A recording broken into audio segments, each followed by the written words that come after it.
అందరికీ నమస్కారం అండి.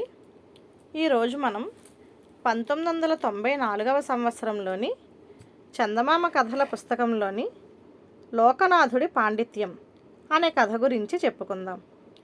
ఈ కథ రచించింది దాసరి వెంకటరమణ గారు. లోకనాథుడు అనేవాడు చంపకవరంలో పెద్ద భూస్వామి ఏకైక కుమారుడు. చిన్నప్పటి నుంచి అతి గారాబంగా పెరగడం వల్ల పొగరుగా తగవులమారిగా తయారయ్యాడు. తాను తెలివైన వాడినన్న గర్వంతో ఎదుటివారిని హేళన చేసి ఆనందించేవాడు. నగరంలో పెద్ద చదువులు ముగించుకొని చంపకవరం తిరిగి వచ్చాడు. తాను గొప్ప పండితుడినని, ఏదో శాపవశాన ఈ పల్లెటూళ్ళలో ఉండాల్సి వచ్చిందని అనుకుంటూ ఉండేవాడు లోకనాథుడు. తర్కంలోనూ భాషా పరిజ్ఞానంలోనూ తనను మించినవాడు తన ఊళ్ళోనూ చుట్టుపక్కల గ్రామాలలోనూ లేడని అతడి అభిప్రాయం. అందువల్ల గ్రామంలో ఎప్పుడు ఏ చిన్న సంఘటన జరిగినా తన తర్కంతో దానిని సాగదీసి లేనిపోని వివరణలు ఇస్తూ అవతలి వాళ్లకు విసుగు కలిగిస్తూ ఉండేవాడు.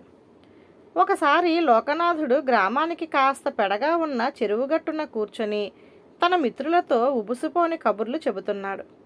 ఆ సమయంలో అటుగా గొరవయ్య అనే రైతు వెళ్తుంటే అతన్ని పిలిచి ఏదో ఆట పట్టించాలనే ఉద్దేశంతో, ఏమయ్యా, మనం లావుపాటి రాయిని నీళ్లలో వేశామనుకో, అది వెంటనే మునిగిపోతుంది. అలా మునిగిపోవడానికి కారణం చెప్పగలవా అని అడిగాడు. దానికి గురవయ్య నవ్వి, లావుపాటిదేం కర్మ, చిన్నపాటి రాయి వేసినా నీటిలో మునిగిపోతుంది. కారణం దానికి ఈత రాదు కదా అన్నాడు. ఆ జవాబుకు లోకనాథుడితో సహా అతడి మిత్రబృందం పగలబడి నవ్వారు. తర్వాత లోకనాథుడు గురవయ్యతో, నువ్వు చెప్పింది శుద్ధ తప్పు. ఎందుకంటే భూమికి ఆకర్షణ శక్తి ఉంది. దానివల్ల రాయికి బరువుండి నీటిలో మునిగిపోతుంది అన్నాడు. గురవయ్య కోపం తెచ్చుకొని, మీరందరూ ఎందుకలా నవ్వుతారు? నేనన్నది సరైనదని నీ నోటితోనే చెప్పించనా అన్నాడు. చెప్పించు చూద్దాం అన్నాడు లోకనాథుడు. గురవయ్య చేతులు బారచాపి చూపిస్తూ, ఇంతలావు చేపను నీటిలో వేస్తే మునిగిపోదు, ఎందుచేత అని అడిగాడు. ఎందుకు మునిగిపోతుంది? అది చేప కదా, దానిలో ప్రాణం ఉంటుంది అన్నాడు లోకనాథుడు. ప్రాణం ఉంటే ఏం, అది బరువు ఉంది కదా అన్నాడు గురవయ్య.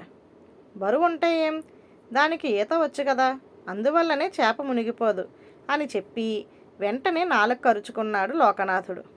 మరింకేం, బండరాయి మునిగిపోవడానికి కారణం దానికి ఈత రాకపోవడమేనన్న నా సమాధానం సరైనదే అన్నాడు గురవయ్య. లోకనాథుడు తన పొరపాటును సర్దుకోవాలన్న ప్రయత్నంలో, కావచ్చు కానీ ఏది ఎందుకు జరుగుతుంది అని తెలుసుకోవడానికి ప్రతిదానికి ఒక్కొక్క శాస్త్రం ఉంది. అటువంటి శాస్త్రాలకు సంబంధించిన కనీస పాండిత్యం కలిగి ఉండడం ప్రతి మనిషికి అవసరం అన్నాడు. గురవయ్య తేలిగ్గా నవ్వుతూ, తెలివిగా మాటల్ని మెలితిప్పి మాట్లాడేందుకు నీలాంటి వాళ్లకు పాండిత్యంతో అవసరం కావచ్చు, కానీ పొద్దున లేచింది మొదలు పొద్దుగూకేదాకా రెక్కాడితే గాని డొక్కాడని నాలాంటి వాళ్లకు ఈ మాత్రం వ్యవహార జ్ఞానం చాలు అంటూ అక్కడి నుంచి వెళ్ళిపోయాడు. ఆ జవాబుతో లోకనాథుడి ముఖం పాలిపోయింది. ఆ తరువాత అతడు తన బుద్ధి మార్చుకొని వ్యవసాయ పనుల్లో తండ్రికి సాయపడుతూ అనకువ వినయం అలవర్చుకున్నాడు. ధన్యవాదాలు.